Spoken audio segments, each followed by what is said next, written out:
কড়া খবরের সকল দর্শকদের নমস্কার। আমাদের সঙ্গে আজকে আছেন এই যাদবপুর কেন্দ্র, যে যাদবপুর কেন্দ্র কিন্তু একদম পাখির চোখ ছিল, এবং সেই যাদবপুর কেন্দ্রের যিনি জয়ী প্রার্থী বলবো না, বিধায়িকা এখন তিনি শর্বরী মুখার্জি। দীর্ঘ লড়াই আছে ওনার, এবং সেই দীর্ঘ লড়াইয়ের সাক্ষী কিন্তু আমরা অনেক সংবাদ মাধ্যম। শর্বরীদি, তোমাকে নমস্কার। এই যে দীর্ঘ লড়াই করে মানুষের প্রচন্ড ভালোবাসা পেয়ে জয়লাভ করলে, প্রথমেই জয়লাভ করার পর আজকে প্রথম করা খবরের পর্দায়, তাই প্রথমেই জয়ের কথায় যাই। কি মনে হলো, এই উপলব্ধিটা কি?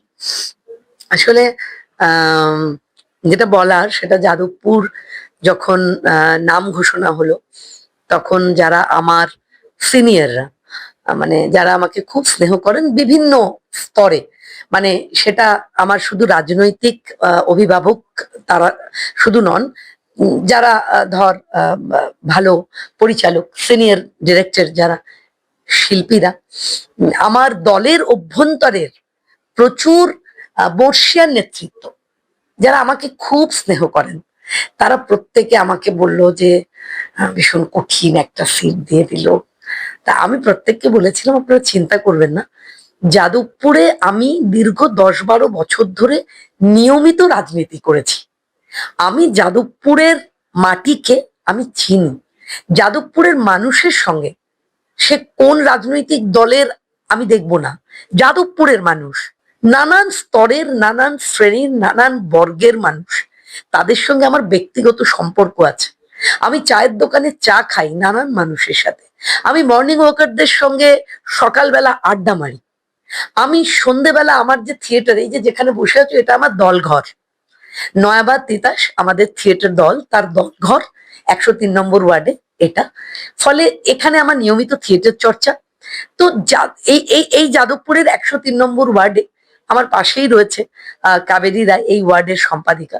আমি ওর বাড়িতে, ওর এবং এই মন্ডলের যিনি জেনারেল সেক্রেটারি তরুণ রায়, পিন্টুদা, ওদের বাড়িতে আমি এই একটা দীর্ঘ, মানে যেদিনকে ঘোষণা হয়েছিল কোভিড, 20শে মার্চ, 2020 সাল 20শে মার্চ ঘোষণা হওয়ার পর আমরা এই যাদবপুরের সন্ধ্যা বাজার, তারপরে হচ্ছে কর্পোরেশন বাজার, এইগুলোতে আমরা শুরু করেছিলাম যে মাস্ক, স্যানিটাইজার, গ্লাভস দেওয়া। প্রথম যে বাজারের যারা বিক্রেতা তাদেরকে এটা দেওয়া দিয়ে আমাদের প্রথম কাজ শুরু হলো।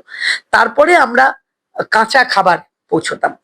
তারপরে আমরা যে টিম যাদবপুর আমাদের, তার মধ্যে আমরা যারা ছিলাম, এবং অভিজিৎ দা, রাজাদা, তিনি আমাদের বললেন যে দেখো, এরকম কাঁচা খাবার দিয়ে আমরা পোষাতে পারবো না, তাহলে কি করণীয়? তাহলে রান্না করা খাবার, তাতে একটু খরচটা কম হবে, অনেক বেশি মানুষের কাছে পৌঁছানো যাবে।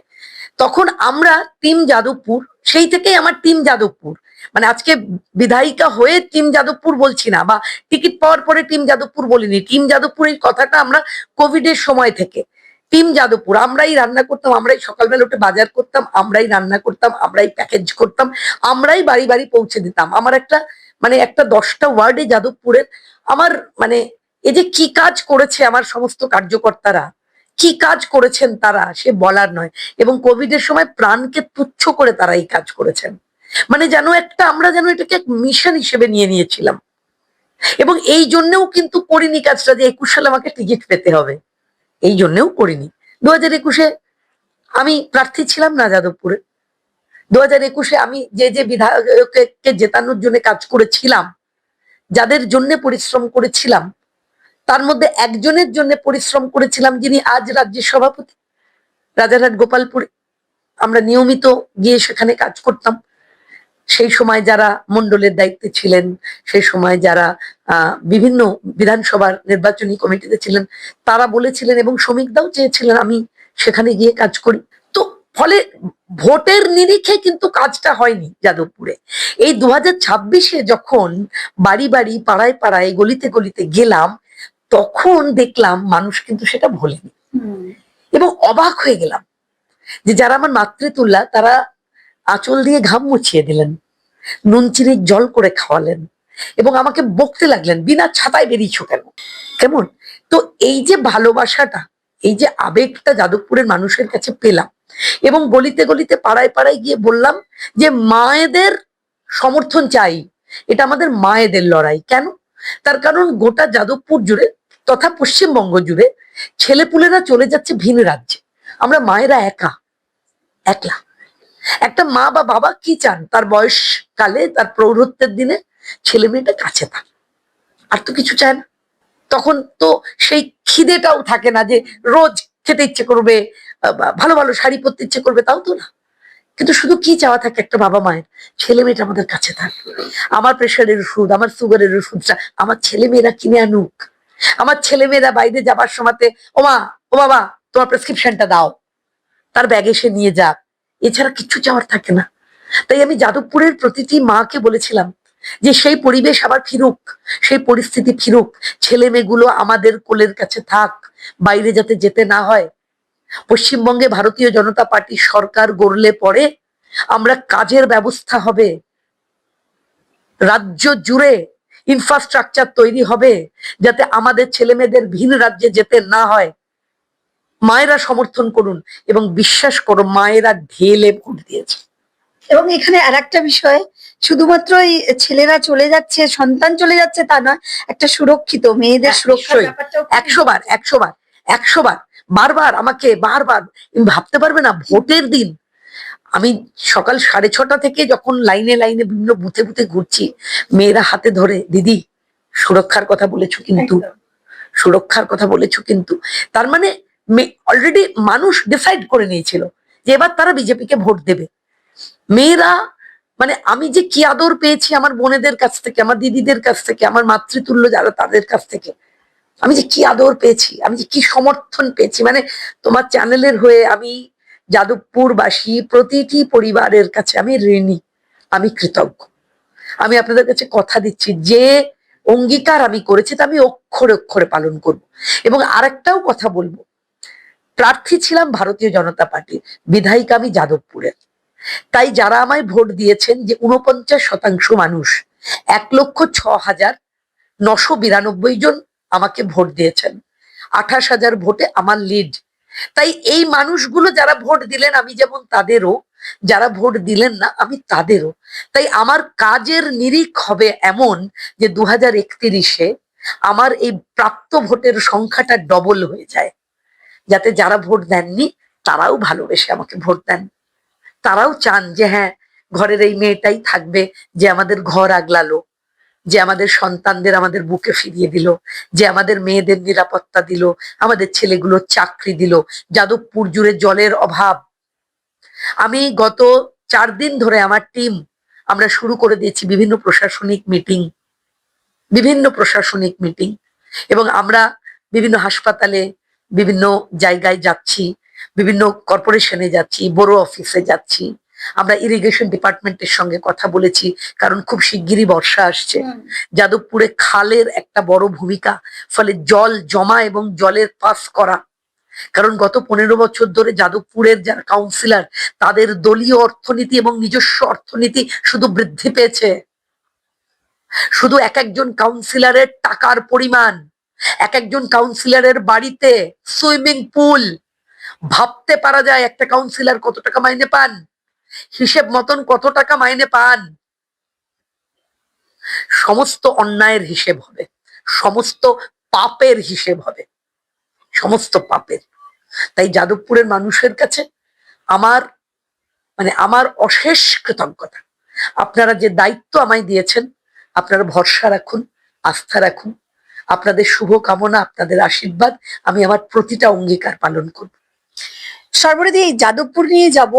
তোমার বিপরীতে যিনি ছিলেন তিনি হচ্ছেন বিকাশ রঞ্জন ভট্টাচার্য, এবং এই বিকাশ রঞ্জন ভট্টাচার্য তিনি দেবরাজের হয়ে দাঁড়াচ্ছেন এবং তাকে কোথাও প্রোটেক্ট করছে, যে দেবরাজের এগেনস্টে হাজার হাজার স্ক্যাম, এবং শুধু স্ক্যাম নয়, তার ঘনিষ্ঠ যেসব কাউন্সিলর, ইতিমধ্যে দুজন সুইসাইড করেছে, একজন অ্যারেস্ট হয়েছে, ভুরি ভুরি অভিযোগ। তার পাশে এই দুর্নীতি নিয়ে তো সিপিএম আগে বলতো না, আসলে কি বলুন তো, এখন বোধহয় বিকাশবাবুর এই দেবরাজের পাশে দাঁড়ানোর পরে আমার ধারণা যে 40,000 মানুষ আপনারা বিকাশবাবুকে ভোট দিলেন, তাদের নিশ্চয়ই লজ্জা করছে।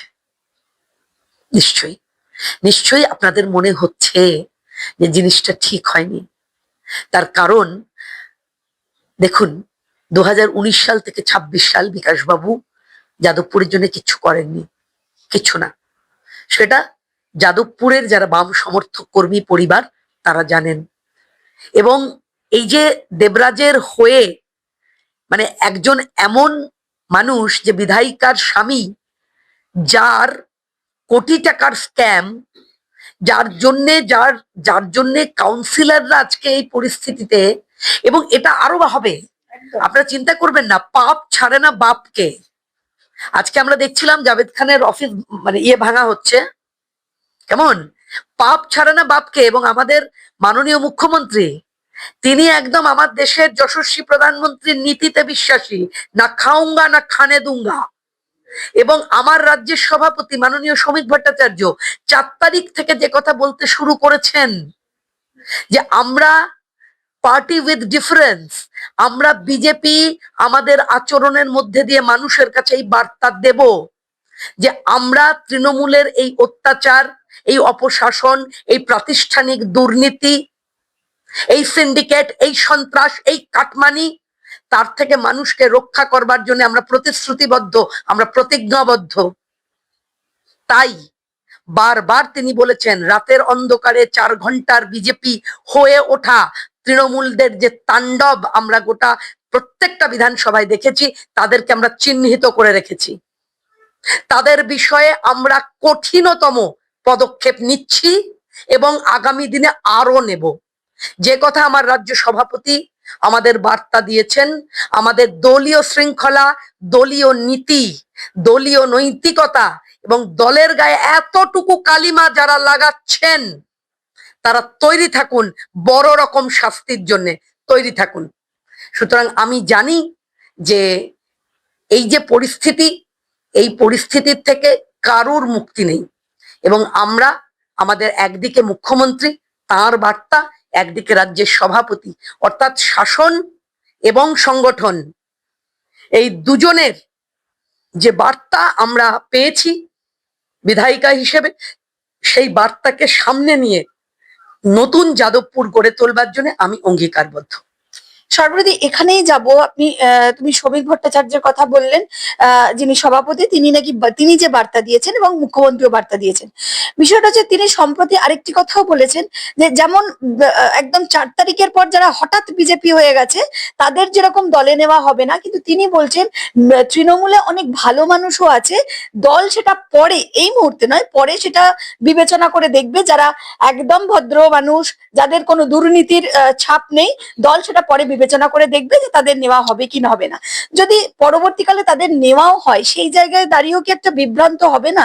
কারণ তাদের গায়েও সেই তৃণমূলের তকমা, এবং তাদের সঙ্গে যারা আসবে ওইভাবে তো বাছাটা মুশকিল কাকে দুর্নীতিগ্রস্ত। আর বিষয় হচ্ছে ভারতীয় জনতা পার্টি এমন একটি দল, সেই দল যতদিন সরকারে ছিল না সেইখানে আসা যাওয়া যেত, কিন্তু ভারতীয় জনতা পার্টি এমন একটি দল, সরকার গঠনের পর দরজায় একটা কড়া পাহারাদার থাকে, কড়া পাহারাদার, কেমন।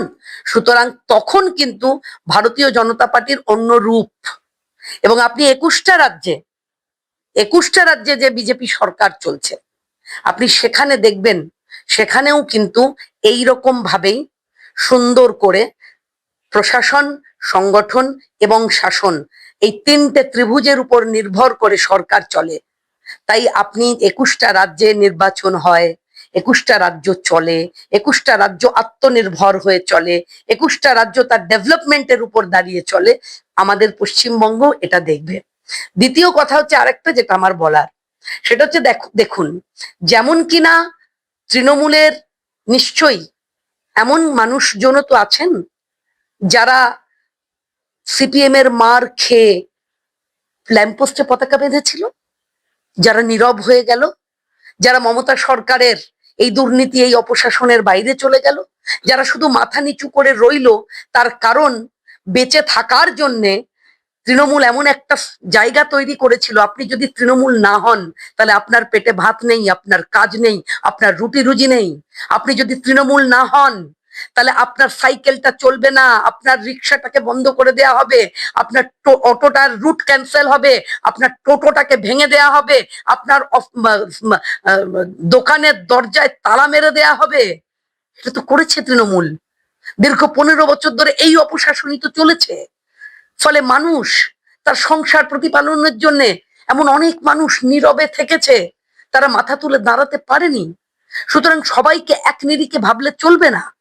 আবার আমার রাজ্য সভাপতি এই বার্তাও কিন্তু দিয়েছেন যে ভারতীয় জনতা পার্টির মধ্যেও যদি কেউ কোন দুর্নীতির হাত ধরেন, ভারতীয় জনতা পার্টির মধ্যে কেউ যদি এমন অন্যায়ের সঙ্গে লিপ্ত হন, এবং ভারতীয় জনতা পার্টির কেউ যদি তৃণমূলের এই অপশাসন যারা করলেন, যারা চালালেন, তাদের সঙ্গে মিলেমিশে গিয়ে তাদের ব্যক্তি স্বার্থ সিদ্ধি করেন, তাহলে তাদের বিরুদ্ধেও কিন্তু কঠিনতম স্টেপ নেবেন আমার দল। যে বার্তা দিয়েছেন আমার রাজ্য সভাপতি সাংসদ মাননীয় শ্রমিক ভট্টাচার্য মহাশয়। সুতরাং সেই বার্তাতেই তো ভরসা, সেই বার্তাতেই তো দৃঢ়ভাবে দাঁড়িয়ে আছি। তার কারণ মানুষ, তার ব্যক্তি চরিত্র, সে ব্যক্তি চরিত্র দুটো চরিত্র, সৎ অসৎ। ভালো মানুষ, খারাপ মানুষ। ভালো মানুষ ধান্দাবাজ মানুষ, ভালো মানুষ মানে আরেক পক্ষে দাঁড়িয়ে থাকে সিন্ডিকেট বাজ, কাটমানি খোর, তোলাবাজ। সুতরাং এই দুটো কিন্তু মানুষ হিসেবে হয়, দল হিসেবে হয় না। তাই আপনারা এটা মনে করবেন না যে এটা তৃণমূলেরই অসুখ, এই অসুখ সর্বত্র। সুতরাং সেই অসুখ থেকে দলকে বাঁচানোর জন্য আমার রাজ্য সভাপতি এবং আমার মুখ্যমন্ত্রী প্রত্যেকটা বিধায়ককে সেই দায়িত্ব দিয়েছেন, যে দায়িত্ব আমরা দৃঢ়তার সঙ্গে পালন করছি। কোনো অন্যায়ের সঙ্গে আপোষ করব না, কোনো অন্যায়কে মানব না, কোনো অন্যায়কে হতে দেব না। এইটা কিন্তু আমাদের একদিকে মুখ্যমন্ত্রী, একদিকে রাজ্যের সভাপতি, যাদের নির্দেশ আমি আমার বিধানসভায় অক্ষরে অক্ষরে পালন করব। সর্বরিদি, অভিষেক বন্দ্যোপাধ্যায়ের ডায়মন্ড হারবার মডেল, আর মডেল, আর এই সেই মডেল কি হলো? মডেল চলে গেছে গাড্ডায়। আসলে মডেল বলে তো কিছু ছিল না। ছিল কি? মৃত ভোটারদের দিয়ে ভোট করানো হতো, বাইরে থেকে আসা তাদের দিয়ে ভোট দেওয়া হতো, শিফটেড ভোটারদের দিয়ে ভোট দেওয়া হতো। আর যারা মানে জেনুইন ভোটার, তাদের যাদের প্রতি সন্দেহ থাকতো যে এরা হলেও হতে পারে অন্য জায়গায় ভোট দেবে, তাদের ভোট দেওয়াই হতো না। তাই আজকে আমরা দেখলাম ফলতায় যখন প্রতিবাদ হলো, ভোট হলো, তখন কি অবস্থা দাঁড়ালো। আসলে অপেক্ষা করুন, যেমন জাভেদ খানের বাড়ি কার্যালয় ভাঙা হচ্ছে, তেমন নোটিশ পড়েছে অভিষেক ব্যানার্জির বাড়িতেও। সে নোটিশ নিয়েও কিন্তু অভিষেক মেজাজ হারালেন। না না, মেজাজ তো আপনি হারাবেন। আপনার অবৈধ নির্মাণ, প্রশাসনকে অনৈতিক ভাবে ব্যবহার করা, কত দোষে দুষ্ট আপনি।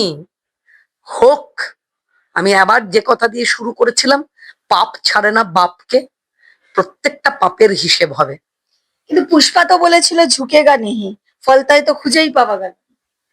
তাহলে মানুষ দেখলো ऐसा झुका कि मिट्टी के नीचे चले गए, ऐसा झुका, गर्दन झुक के मिट्टी के नीचे, गर्दन खड़े नहीं हो पाए, एकदम मिट्टी के नीचे चले गए गर्दन।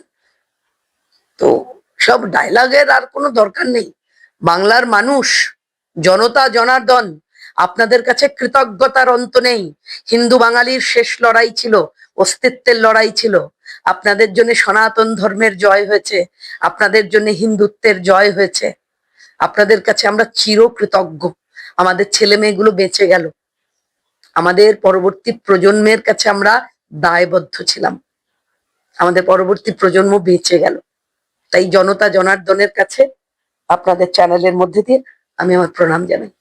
সর্বরিদি, শেষ একটা প্রশ্ন করব। সম্প্রতি এই সরকার বদলের পর ইম্পাতেও বিভিন্ন ধরনের বৈঠক হচ্ছে এবং সেখানেও দেখা গেছে পিয়া, বনি সেনগুপ্তের মা, আই থিঙ্ক পিয়া সেনগুপ্ত, তিনি এক বৈঠকে যেভাবে দেখা গেল তিনি রীতিমতন অসুস্থ হয়ে পড়লেন এবং তাকে নাকি শ্লীলতাহানি করা হয়েছে বলে অভিযোগ। এটা একদিকে, অন্যদিকে পরমব্রত, যে পরমব্রত ধান্দাবাজ বলেছিল একটা সময়, রুদ্রনীলকে তার পাশে বসেই প্রায় কান্না কান্না অবস্থায় বৈঠক করতে দেখা গেল, এবং তিনি বলছেন যে আমার সন্তানের মুখের দিকে তাকিয়ে দাঁত চিপে করেছি। প্লিজ প্লিজ কি বলবেন? সন্তান হয়েছে কবে? 2021 পরমব্রতর রগরানী দিবস বিজেপি ভুলবে না। সঙ্গে স্বস্তিকা। বিজেপি ভুলবে না, একদম ভুলবে না। তাই হঠাৎ করে মতাদর্শ তো এভাবে বদলায় না। আসলে মতাদর্শ কি এভাবে বদলায়? আপনারা বলছেন কাজের পরিবেশ সুস্থ হোক, 100 বার কাজের পরিবেশ সুস্থ হবে, ব্যান কালচার উঠে যাবে, কিন্তু তা বলে গত 15 বছর ধরে আপনারা কি কি বলেছেন একদম ভুলবো না আমরা, একদম না।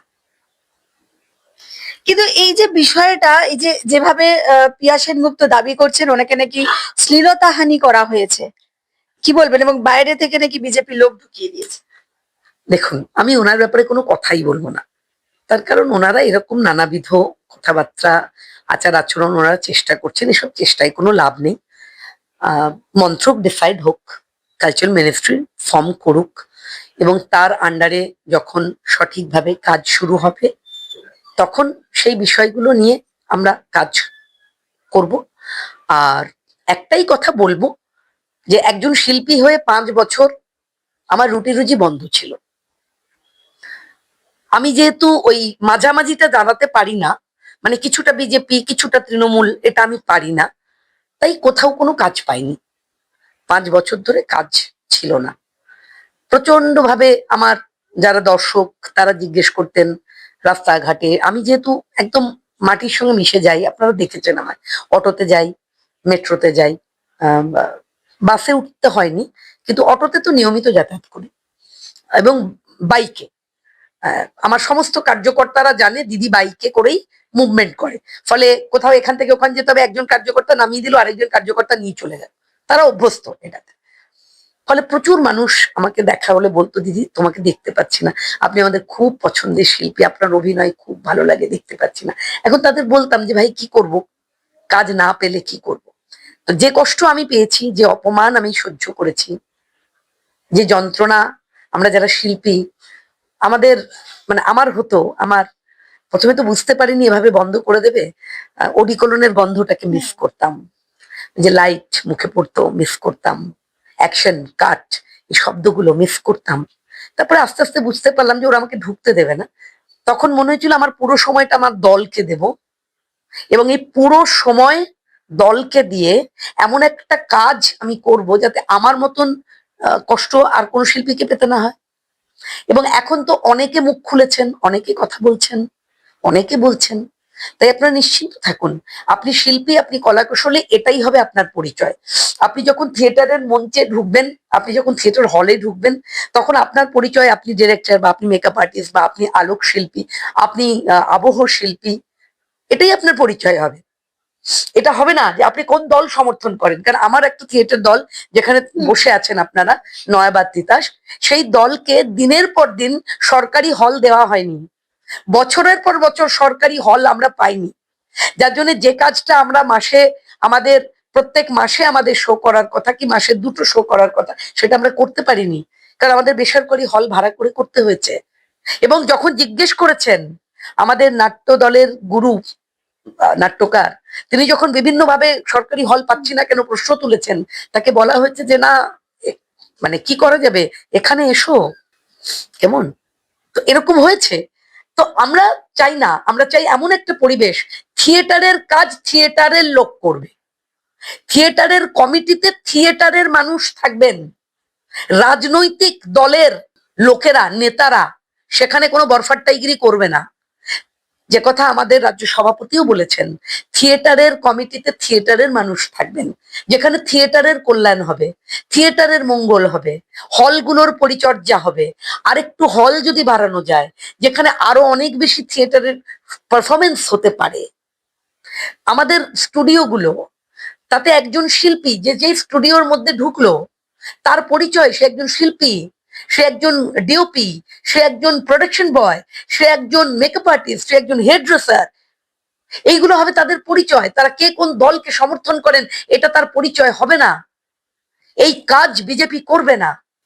সুতরাং আপনারা যারা শিল্পীরাও আছেন, আপনারা নিশ্চিন্ত থাকুন। আমরা যারা কলাকুশলী ভাই বোন বন্ধুরা, আপনারা নিশ্চিন্ত থাকুন।